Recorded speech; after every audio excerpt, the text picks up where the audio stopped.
Welcome. In this video, we're going to be discussing how behaviors and lifestyle affects your fitness journey and your progress. So we're going to be covering why this is important, activity levels, steps, water, sleep, stress, alcohol, and eating out. So let's get into it this year. So this is important because basically if adherence is the base of your pyramid for fitness, then behaviors and lifestyle is like the foundation beneath the base on which the pyramid is built on. All these variables play a major role in everyone's health and fitness journey, but it's the stuff that most people try to ignore or push aside. So these variables are really the differentiator between just being fit and actually being truly healthy. Because honestly, what's the point of, having a nice car like a Ferrari if you can't drive it? So fitness is kind of like the outside of the car. It's how it looks. But health is what's going on under the hood. So within your body, for example. So activity levels are one of the first aspects with regards to how your behaviors and lifestyle affect your health and fitness and what you're able to achieve.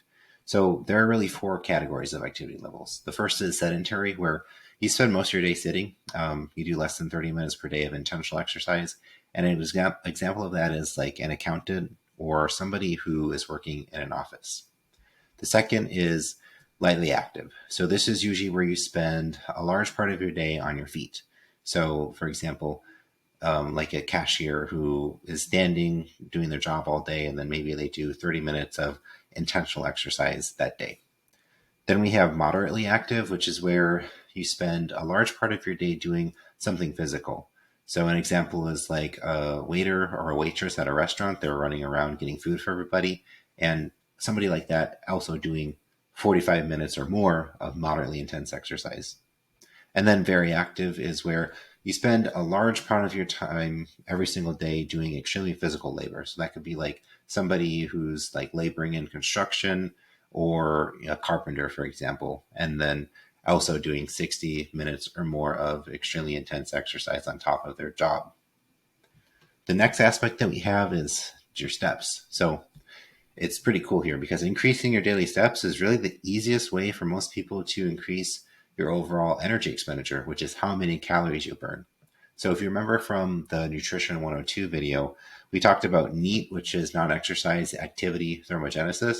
This accounts for 15% of your total daily energy expenditure, which is how many calories you're going to burn in the day. And it's the second largest piece of total daily energy expenditure behind your basal metabolic rate, which you can't really control. So this means we want to manipulate this. And that's where steps and just doing different things to be active during your regular day, aside from your workout, is important to increase your caloric burn to help you burn fat.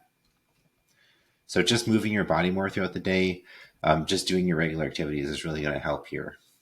And for example, walking actually burns up to 200% or 4 times more calories than just sitting.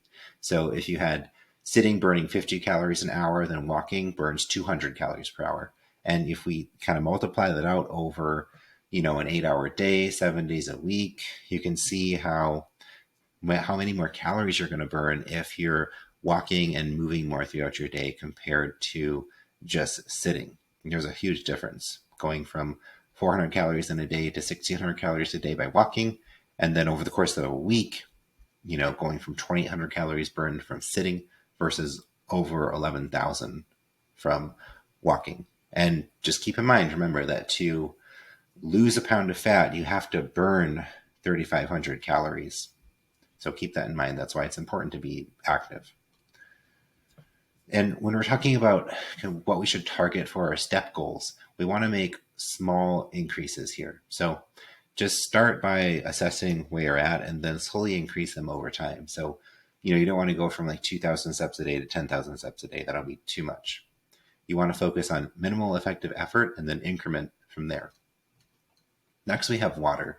And honestly, it's no surprise that it's one of the most important parts of your health because the body is close to 80% water with regards to your tissue makeup. And drinking plain water helps to flush toxins from your body and keeps your cells functioning at the correct levels and just helps your organs to function like they're supposed to. And the more hydrated that you are, the smoother it is going to be for your blood circulation. But the more dehydrated that you are, your blood is going to be more viscous, which makes it a lot harder for your heart to pump to get your blood to all of your organs, which is not good for your longevity over the years. And some side effects of dehydration that you'll notice are bloating, gas, and also hunger. You'll be more hungry. And water retention is actually a common result of not drinking enough water because your body is compensating for the lack of hydration and it holds onto the water that you give it when you're not giving it enough. So it's kind of like freaking out, wondering, where the heck is my water? Like, I'm not going to let go of this when you give it to me because you're not giving me enough. So how much should you drink? The general rule of thumb for starting is about half an ounce to 2 ounces per pound of body weight. So if this is new to you, like it is for a lot of my clients starting out, you want to start out at about half an ounce per pound of body weight and start to slowly work your way up, which you probably have seen as we've been working together, as I've been trying to encourage you to drink a little bit more and a little bit more water over time. Ideally, where you want to get to is 100 to 128 ounces of just water each day. Now, sleep is another important aspect here. Super important for your health, and it's the time when your body and your mind are able to recover. So we want to be getting at least 7 to 8 hours or more of sleep for optimal repair of muscle tissue. This is when protein synthesis occurs and when growth hormones are released. And protein synthesis is when basically your muscles are healing and rebuilding themselves, and it's also a time when fat burning occurs as well. So if you're not sure if you're getting enough sleep, there are some signs that you can kind of look at to see if you're sleep deprived. So, if after you wake up, could you fall asleep before lunch? You're probably not getting enough sleep. Or can you function normally in the morning without coffee? Or maybe if you didn't set an alarm, would you sleep past that time? And lastly, do you sleep in on the weekends or a lot longer than you usually do during the week? And it's also really cool here because catching up on sleep, which, I hear a lot of people talk about, like catching up on sleep over the weekends or something, it's actually a myth and it doesn't exist. Because once your sleep opportunity is gone, you don't get the time back. The time available every day expires every day. You can't transfer it over to another day and say, okay, I slept 4 hours yesterday, I'm going to sleep 12 hours today and everything will be good. So to improve your overall sleep, you need to have morning and nighttime routines. It's really going to help with de-stressing as well. And sticking to a sleep schedule, even on the weekends, is important. So you want to shoot for that 7 to 9 hours per night without fail, and basically make sleep something that's non-negotiable. And things to avoid close to bedtime to help with getting better sleep is exercise. So try not to exercise too close to bedtime.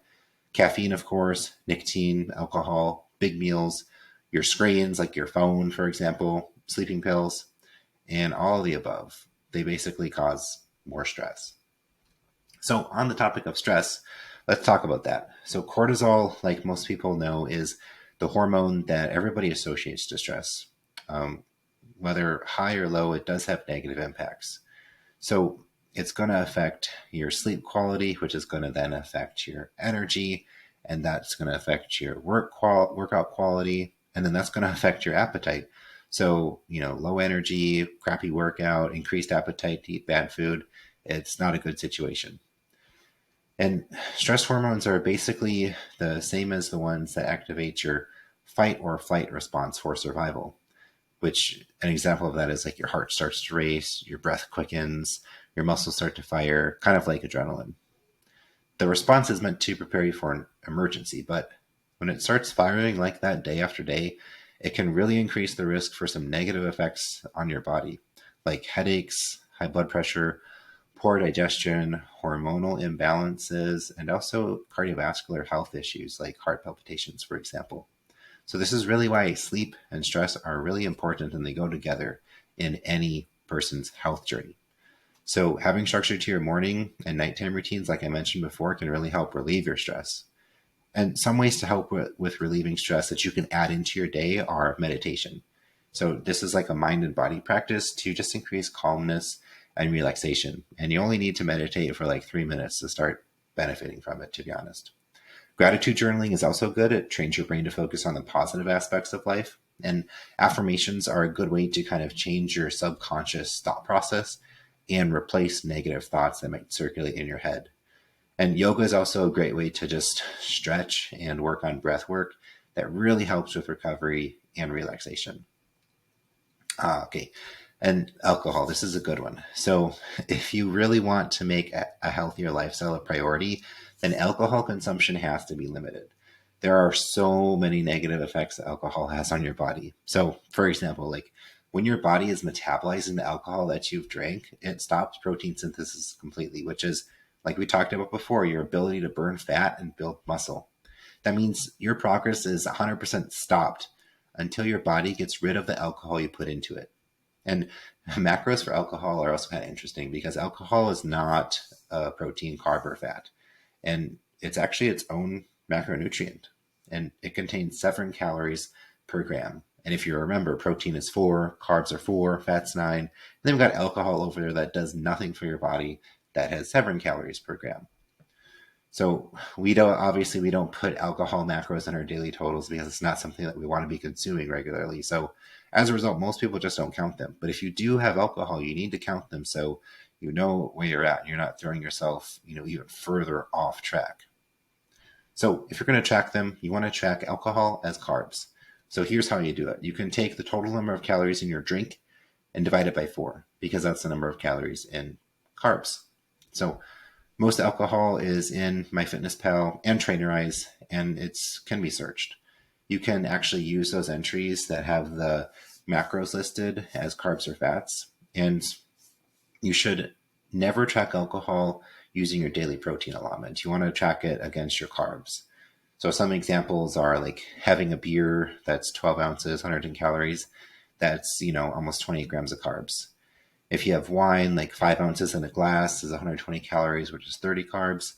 And then just like a shot of like a spirit of some sort, like vodka, for example, is around 100 calories or 25 carbs. So it definitely has an impact.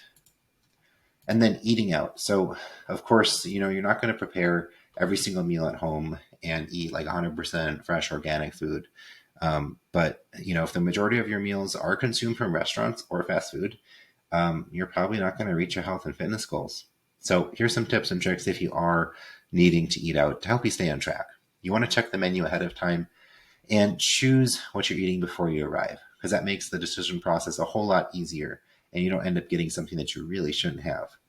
The second step is just searching for the restaurant in MyFitnessPal or Trainerize just to see if they have the calories or macros listed for their meals. And a lot of chain restaurants do. So like if you go to Chick-fil-A, Panera, Starbucks, whatever, you can check their website even and see the nutritional information there as well if you can't find it somewhere else.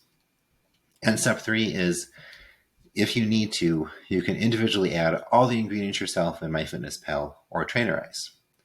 So you really just want to kind of look what's in the food, you choose and break it down into its parts, and then make your best guesstimates, for example, as to what's in it and what the sizes are. It's not 100% accurate, but it's going to be way better than doing nothing and having no idea what it is that you're putting into your body.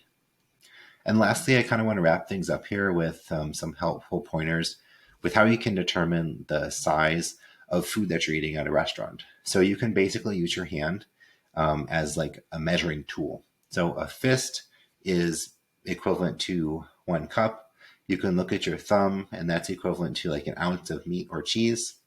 And you can look at the palm of your hand, just this portion right here, that's about 3 ounces of a meat. And then if you look at your fingertip up here, that's about 1 teaspoon. And then lastly, if you look at the tip of your thumb kind of up here, that's 1 tablespoon. And that can help you figure out how large the portions are of different foods that you're eating at restaurants. So I hope this helps. And as always, reach out if you have questions.